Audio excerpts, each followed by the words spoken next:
NVIDIA just dropped massive AI announcements at GTC 2026, and the industry will never be the same.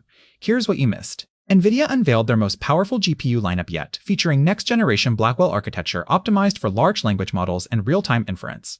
The new chips deliver unprecedented performance per watt, cutting training time by up to 40%. Enterprise customers can expect significant cost reductions and faster deployment cycles for AI applications. The company announced major CUDA enhancements and expanded AI frameworks for developers worldwide. NVIDIA's new software stack streamlines model deployment across cloud, on-premise, and edge devices. Integration with leading frameworks makes AI development more accessible than ever before.